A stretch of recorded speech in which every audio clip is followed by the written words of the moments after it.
there, we are live, and this is Pet Communication 101, and it is a 3-part series. We are on week 2, and this week is grounding. And if you missed last week was breathing, and you can catch the replay of that in our Pet Communication Journeys group. So anybody who is here today, if you missed actually it was 2 weeks ago, please feel free to catch up with that class as well. Again, today is grounding, and this is a very important step in learning to communicate with your pet. So I hope everybody here, looks like we have a couple people here. Hello. Hey, hi guys. Thank you for showing up. I really appreciate it, and I hope I can teach you something new that you don't already know. If not, place some comments here for the class and add to some more facts that we don't know, and we will include them in the class. Okay, so let's see. I want to give everybody a few minutes to come in here, and then we'll get moving. Let me just get everything situated. So hopefully last week you were able to try out Trisha Carr's scan, root, and light meditation that we left you as homework. I'm hoping that you also got to try the monkey mind, which was the glass jar with the dirt in it and the water, and taught yourself or learned how to get your mind to focus, so that so that you can learn how to meditate properly. Those are important steps. And we also gave you a couple links to meditation sources on YouTube and apps for your smartphone. So hopefully you were able to use some of those. Why don't you comment here and let us know if you got to practice any of the homework steps, or if you tried the meditation or any of the suggestions that we had, and let us know what you thought, or if you found some of your own, let us know about those as well. All right, so it looks like we are going to get started. All right, so this week is grounding. This is week 2 in the steps that we're going to take to learn to communicate with our pets. Grounding is the act of becoming centered or well-balanced. It's a peaceful state of mind where we feel connected to the earth, hence the word grounding. In pet communication, we'll want to become grounded with the earth's energy, also known as the Schumann resonance. When we intentionally take time to ground ourselves, whether it's through spending time in nature and contacting the earth's surface or connecting with the earth's surface, or we visualize it through meditation practices, we are connecting to stable earth energy. And our excess anxiety is actually then allowed to be released and funneled into the earth. And that's super important. Not even just for communicating with your pet. This is grounding is something you should do anytime you feel stressed, overwhelmed, and this is a way of coming back to center in yourself by grounding through the earth and releasing some of those energies. It's a really awesome practice. I feel it all the time when I go outside, even in my backyard with my dog. And again, I'm going to show you that same video that we showed last week, where I talk about grounding in nature as something like as easy as 5 minutes per day as a way to breathe and ground, not only for pet communication, but also just generally speaking in life with bonding with your pets, or just learning to let go of life's everyday stresses. Okay, so the benefits are plentiful with grounding. The brain operates more effectively, which is super important. Your emotions are more stable, and you are less affected by outbursts, surges of energy, or unexpected turn of events. Like when they come at you, you're just a little more grounded, as they say, a little more relaxed. You're able to think more clearly, okay? So not only is it helping your right brain, your creative side, it's also helping your left brain, so that when you can think, you're not cluttered with this overwhelming feeling of emotions. So again, in regards to pet communication, spending time in nature or using visualization helps us to ground ourselves into the earth and into the earth's crystal light energy grid. So, and this allows us to be able to safely leave behind our normal thinking mind, which I just said, in your left-hand side, and allows us to use our intuitive, telepathic right brain. And that's what we talked about 2 weeks ago with the breathing technique. We want to breathe, which is intertwined with our minds. So when we breathe deeply and repetitively, we are actually changing our brainwave patterns to a slower state. And when you get to that slower brainwave state is when you can actually start using telepathy intuitiveness, remote viewing, all those type of right brain activities.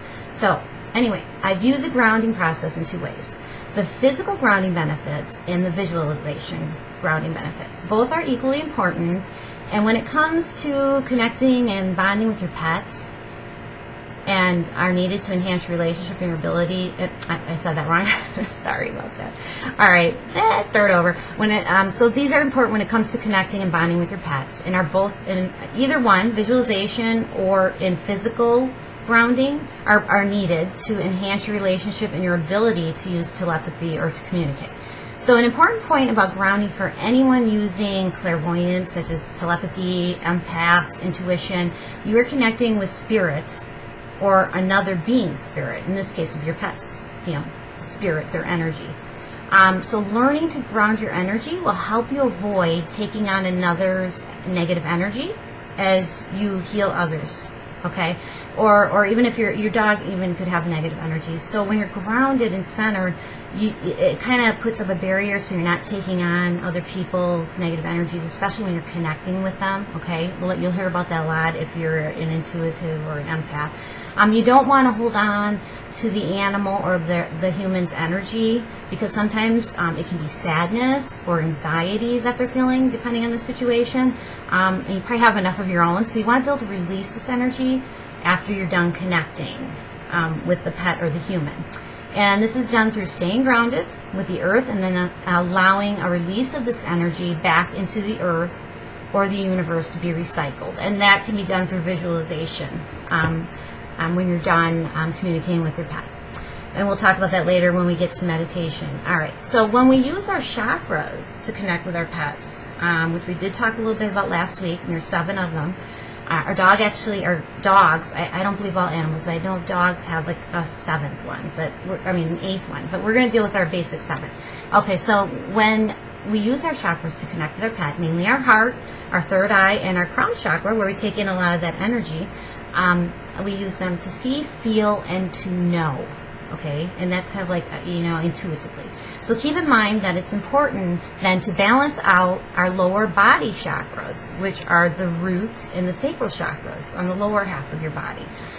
When we are done connecting with pets or people and we have done healing or communication work, you might want to find a good practice, which would be to balance them out. And I'm going to recommend a really good book from the Lightworkers Lab here on Facebook. That's one of the Facebook groups. And there's 2 ladies there who wrote a wonderful book, and I'm going to give you the link at the end. We're also going to cover a few things that they talk about in this class. So grounding will help you connect with your own energy, but also connect with the divine energy of the universe, which is complete and pure love. And that is so very important when you're going to do any kind of pet communication or connecting with another human, whether they be alive or passed on. We want to always be connected in love, and that can be done through your heart chakra. So grounding with the Earth's natural resonance, okay? And the natural Earth's resonance is actually named the Schumann resonance. The ancient Indian Rishish called 7.83 hertz the frequency of Om. And I'm sure you've heard that when people meditate, they talk about Om. Well, this is also the term of the Schumann resonance. It also happens to be Mother Earth's natural heartbeat rhythm. So the Schumann resonance is the resonance frequency of the Earth's electromagnetic field.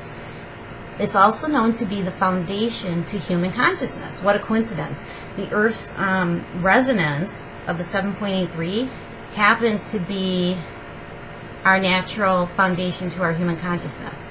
So we're kind of like, or not kind of, we actually are in tune with the frequency of the Earth. And that's when we're grounding, we are really very much in tune with that, okay?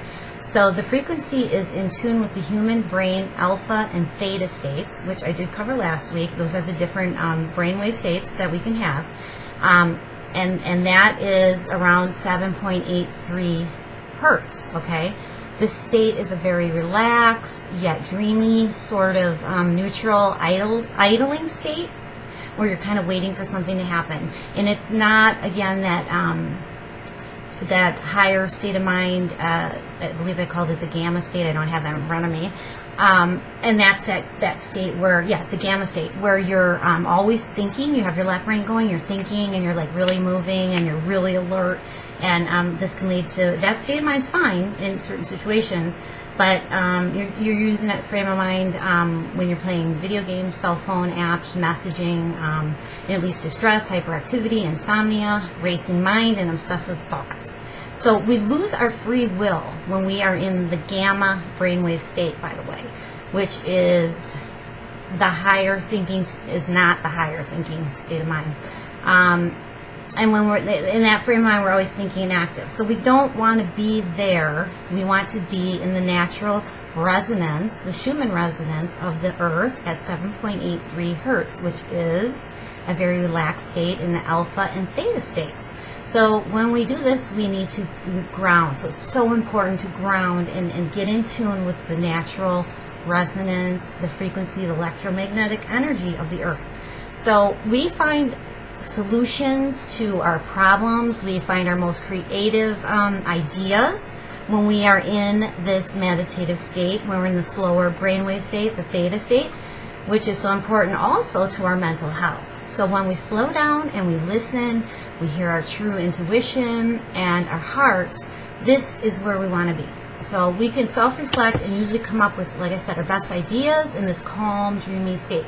Likewise, it is the best state of mind for connecting with our pets or other people when we want to do an intuitive telepathy type of situation. So you're gonna most likely hear your pet's true voice, or their wants, their needs, and their words of love when you are in sync and grounded with the Earth. And that also is in combination, like we talked about last week, with the deep breathing. See how they all come together? It's all starting to come together now. So we discussed the alpha and theta brainwave state last week in meditation, in the meditation practices, which is also part of this week's lesson. Our relaxed, alert mind, our thinking mind, is where we're going to be functioning most of the day, and that was why I said the gamma state. The alpha state, it's also considered the beta state too. It's just the beta state's a little bit slower, where we're more calm. We're not like going crazy. So the alpha state is where the brain waves start to slow down out of the thinking mind. So you're really starting to relax. We feel more calm, peaceful, and grounded. We often find ourselves in the alpha state after a yoga class, a walk in the woods, say because you're in nature, or during any activity that helps relax the body and mind. We are elusive, reflective, and have slightly diffused awareness. Let me get a sip here, sorry. And yes, I'm drinking Coke today. I normally drink water, but once in a while we have to have something naughty.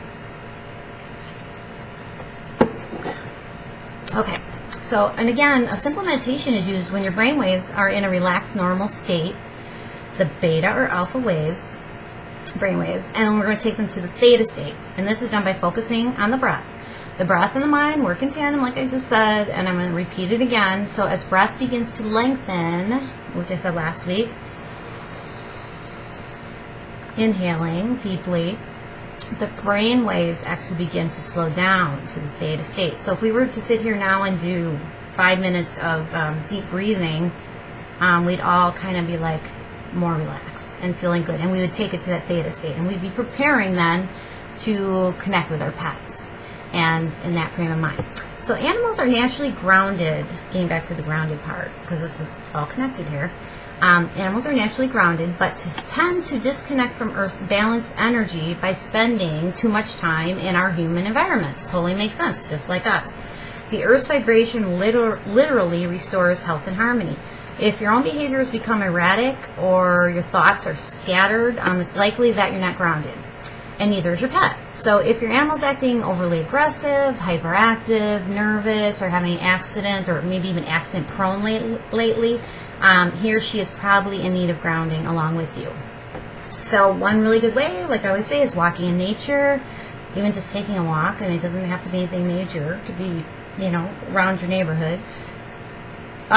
Actually, walking in nature, touch, massage are really good ways. Regular healthy meals made of whole unprocessed foods and no Coca-Cola, and sound sleep getting good sound sleep in pure darkness without, all these little LED lights and cell phone lights or alarm clock lights is the best way. I know a lot of us don't realize it, but you have all these little blinking lights. I notice I see more of them in my bedroom, even on like some of the extension outlet cords that we put in and your cell phones. I wear a mask at night, a little eye mask, because getting pure darkness is so good for your melatonin. It gives you just so many benefits. And that's what we want to do. This is going to just help us out tremendously. So getting a sleep mask and get producing your melatonin. If you're seeing all kinds of little lights all over, and you know what, pets hate that too. I've noticed that my pets, my dogs in particular, have a hard time sleeping when one of us is like in bed and it's like late at night, we have like a laptop or a cell phone on. They're really irritated by that, and I think that's because they know naturally, instinctively, that this kind of lighting, LED lights, are not really natural and not good for us. So back to our lesson here. You can also sit with your pet and visualize roots branching out from your feet and your tailbone, which I did in last week's class, connecting with the entire earth. So when you're doing this, you want to see the roots growing out of your animal's feet as well, and their base chakra, and then visualize this with yourself when you're outside on your base chakra and your lower half, and connecting those roots from your feet and engulfing the entire earth. So you want to envision those roots coming out of your lower body and your pet's lower body, literally roots grounding into the earth's soil and grounding and growing and engulfing the entire earth, so that you are literally anchored into Mother Gaia. And that will, give you that visualization, that feeling of security and being grounded. And again, I'm going to show you that quick video right here. And we watched it 2 weeks ago, but it's just a cute little video of me playing with my dog, and just a quick little idea of the importance of getting out there and actually spending a little time with your animal. Now, I know if you don't have a dog and you have cats, like many of us do, some people do walk through. I have a neighbor who walks his cat on a leash, and it's awesome, but not everybody can do that, and I know that. There's some animals that you can't take outdoors, like parakeets and different things like that. And I know, like Cherry, you have a turtle, and I'm not sure if you can bring your turtle outside. I guess you probably could. I don't think it's going to get very far very quick. But maybe take them outside and spend a little time. Let them crawl around the grass or the soil or whatever you have outside, the two of you. And I bet that you connect with your turtle, Cherry, if you haven't already, which maybe you have. I don't know. We need to talk about that, because I know a while ago you wanted to connect with your turtle. So I'm just saying, whatever pet you have, give it a shot. So here's that video one more time. We'll be right back.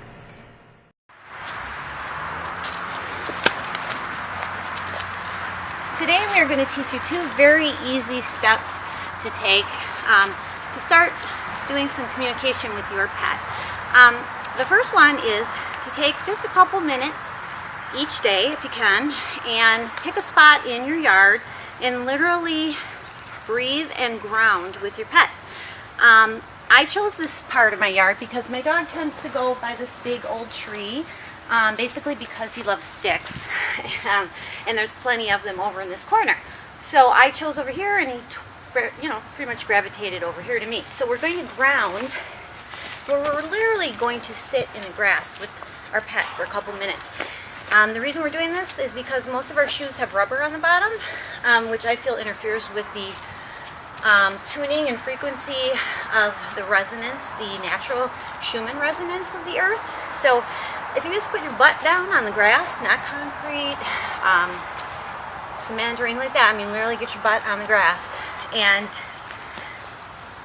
you're going to be tuning into that frequency of the Schumann resonance. And that's what we want to do with our pet. Our pets are always doing that because they don't wear shoes usually. So we're going to do this. We're going to take a few minutes. We want to take some deep breaths in.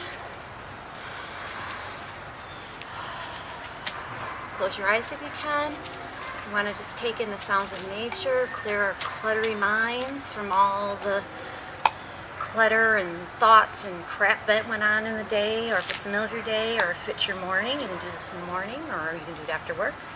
Take a second. You can see as I'm relaxing, he's actually starting to kind of relax too. And if you have him, if you can look him in the eyes, that's great too. You can touch him. Take that deep breath. We give you a couple different techniques you can use. There's Trisha Carr's, which I really love, the meditation, the light root scan meditation. When you take, you're going to inhale for 4 seconds. You're going to hold that breath for 7, and then you're going to release it for a nice slow 8 seconds.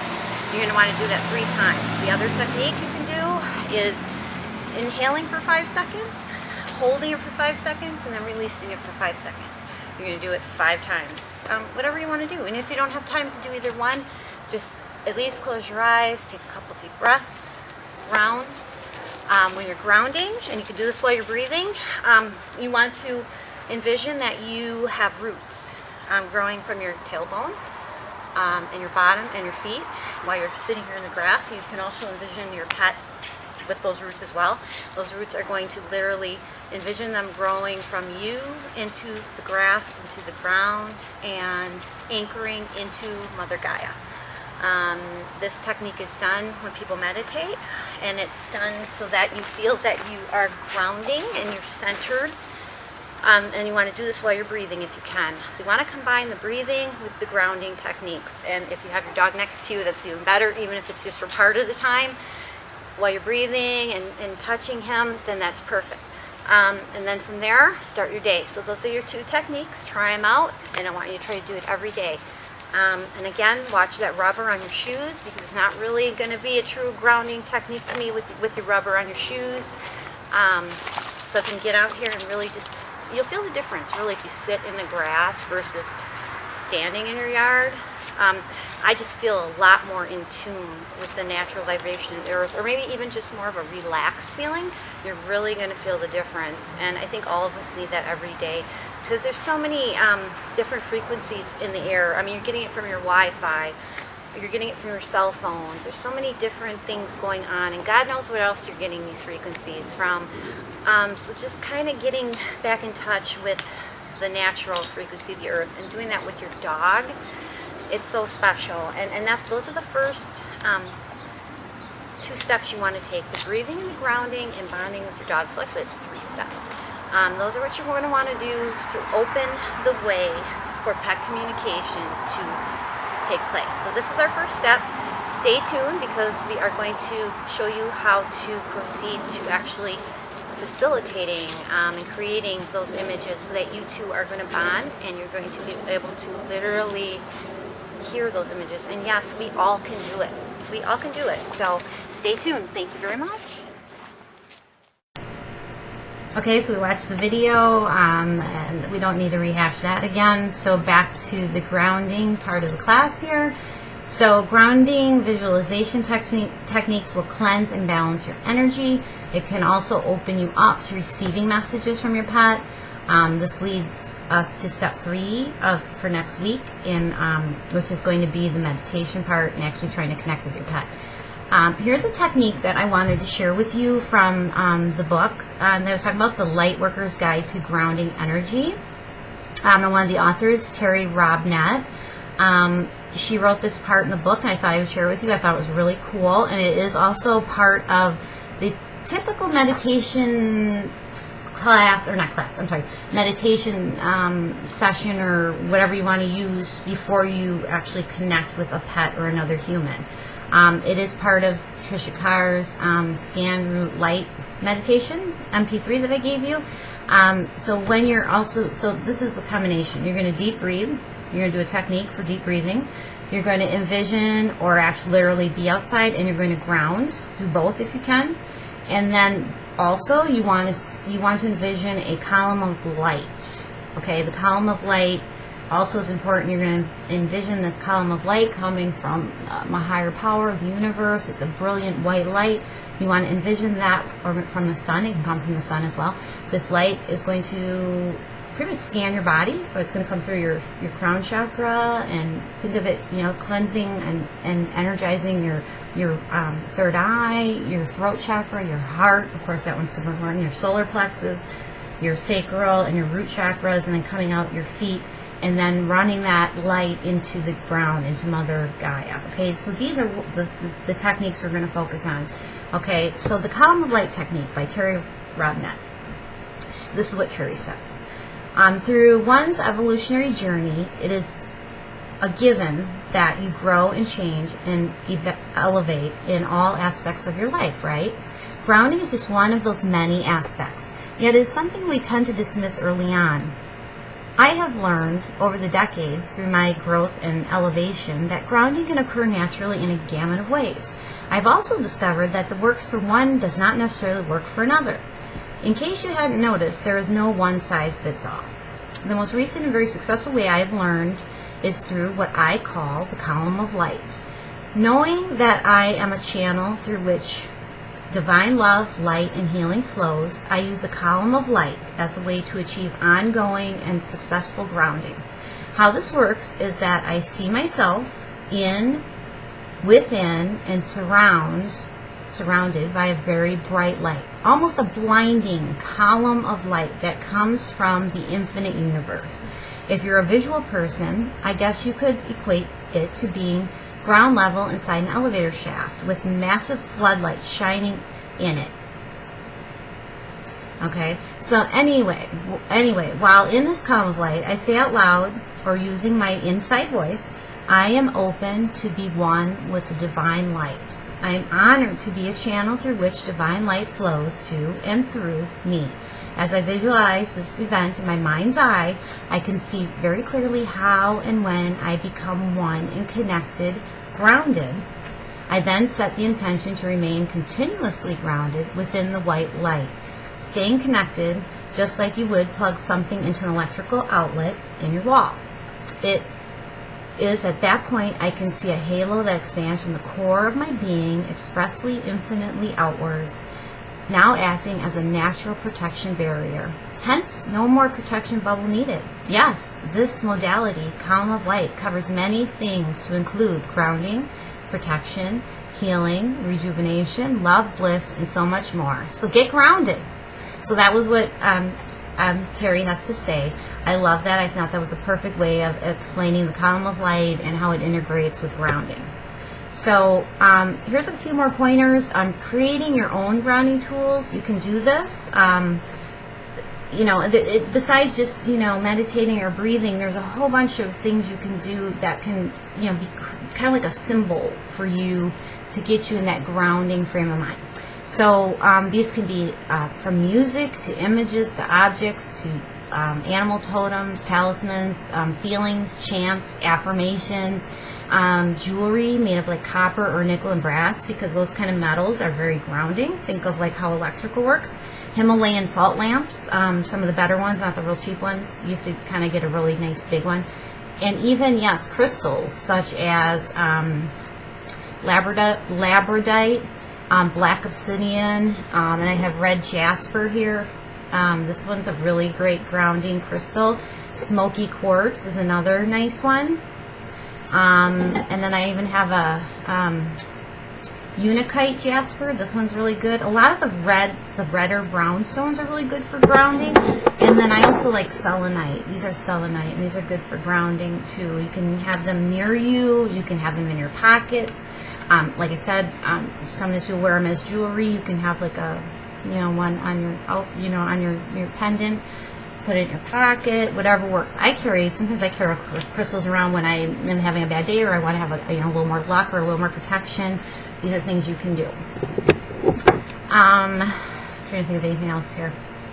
If you want more information on some more ideas, again, I'm going to refer to the book that I'm going to give you the link to at the end of the class. They talk about a lot of different ideas in the book as well. So another thing I want to recite is for my dear friend Cherry Hayashi. I hope I'm saying your last name right, Cherry. We met in our pet communication class with Trisha Carr, and she actually got the right to write the poem in the beginning of the book. And I think it's very sweet, and I just wanted to honor her in this way and put it out there. So Cherry wrote a poem. It's called I Am Grounded. So I thought, what a perfect thing to add here. All right, so Cherry, this is for you. Out in the meadow, warm wind on my face, roots sprout from my soul, stretching into place. Arms spread wide open, morph into a tree, a beautiful oak, graced for all to see. Strong and sturdy trunk, branches so buoyant, the crown full and lush, leaves smooth and vibrant. A feeling of peace washes over me, oneness with the earth, pure tranquility. And that's absolutely beautiful. Almost makes me want to cry. Sherry, that was very beautiful. So that is a dedication to you, Cherry. She's in our group here in the Pet Communication Journey, and she is going to hopefully be providing us with the opportunity for some of you to have like a tarot card reading about you or your pet. You can do it either way, it's fine. I think she's talking about Tuesday or Wednesday nights, so watch for that. All right, so your homework for this week is, I really want you again to get out in nature. I know it's cold. No excuse. Bundle up. I mean, they got the cutest winter clothes out there now. Gloves, the hats, the big Uggs, whatever. Come on, people. Really, 5 minutes. Get out there. So, so many times we just don't spend any time outside in nature, and especially with our pets. And we're so cut off from the natural frequency of Mother Gaia, that Schumann resonance. Get out there and do it. I mean, seriously. The first step is reconnecting with yourself in nature, with your pet, and making sure you are in tune with the Earth's natural frequency before we start meditating in any way and tuning into our telepathic nature. So that's key. I mean, don't expect to, unless you're really good at, telepathy, honestly, don't expect to connect with any pet or animal until you've done your deep breathing, your grounding techniques, and some meditation, because that's the only way you're really going to be able to clear your mind. And once you get used to doing that, then you could be like spot on, where some people can just come on and be like, okay, right now I know that you're thinking, your pet is thinking about, doing this or that, and your pet's name is Lucy, or those things come through when you're in that state of mind, and these are the ways you get yourself in that state of mind. So, again, we start meditating and tuning into our telepathic nature for communicating with our pets, and this is done by just grounding and breathing and connecting with that Earth's natural frequency, and again with the column of light. You want to visualize that. That's super important. So let's clear out any unbalanced frequencies first. So, again, I want you to practice meditating with the breathing and grounding MP3 from Trisha Carr. I want you to meditate and use the monkey mind techniques from last week. And if you don't know what I'm talking about, go back to the replay of breathing, Just Breathe it's called. That's class 1. And practice, practice, practice. So if you have any questions, comments, concerns, just place them here in the comment stream, and I will address them. And if you have any advice again on good meditations or books about grounding, or if you have like stones that you use for grounding or techniques or whatever it may be, post it. Let's help each other out, because I'm open to learning a lot of new things too. So anyway, I guess that's it for this week. So I will see you in week 3, which is going to be all about some really good meditation techniques. We might even try one in class where we can maybe close our eyes for 5 minutes or so. And I'm thinking that we might even practice. I'm thinking of bringing in some people with their pets here in our live class, and we can maybe have you guys, we'll do a quick meditation, and then anybody who's watching is more than welcome to try to connect with the pets. Don't feel any pressure. It's all about love, love, love, love. You're going to do it with love. You're going to do it to be the conduits, maybe of healing to people and their pets. And you don't have to necessarily be on here live, but you can, put comments in, and we'll kind of watch as we go. And then we'll ask the owners if they're here live, if you're spot on, and it doesn't matter if you're not spot on, because you might be spot on anyway, or probably are. Maybe the person's just not thinking right now. Like, if you say, does your dog have a red Kong? And they're like, no, I don't think so. But maybe they do and they forgot, or maybe they're going to get one for Christmas. Sometimes you can be reading the future. That's just as easy to do as in the now or in the past, by the way. A lot of times people don't mention that, but it's just as easy to see the future or the past. So sometimes you may be seeing things or feeling things or hearing things, however you are taking in your clairvoyances or your audio voyance for the future. So keep that in mind. And sometimes people forget that, you might say, oh, your dog said they used to go to the dog park all the time. That's what they're showing me. They're running in grass with other dogs. And they're like, no, we never go to the dog park. Don't get it bent out of shape, because odds are they probably have, or maybe that dog had a different owner prior to this one, and they did go to the dog park all the time. Or maybe the dog is just saying, I want to go to the dog park. I see the dog park all the time when we go for drives, and that's what I want to do. So 9 times out of 10, whatever you're seeing is is spot on. Don't ever feel that I do that too. I mean, we all like, oh, I hate to say what I'm thinking, I'm feeling. There's all kinds of situations. One time I was picking up somebody and like, we had to guess something about somebody's family. We were looking at a picture of the family, and I kept looking at one of the people, and somebody was saying, oh, this person's sick, and I wasn't really getting that, but I kept saying, it seemed like they're dead. But I couldn't say that, because I'm like, I'm not going to say that out loud, and it kept coming to me. I'm like, they seem like they're not with us anymore, but I knew that they weren't passed away, because this is somebody's wife.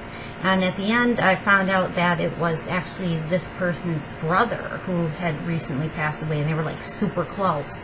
So I was picking up the vibe of the brother, and I wasn't wrong. I was just picking up. I knew that somebody had passed away, and they were coming through in this picture, and in my mind, I was picking that up. I tend to pick up people and dogs or pets that are no longer with us. It's big for me. Everybody's different.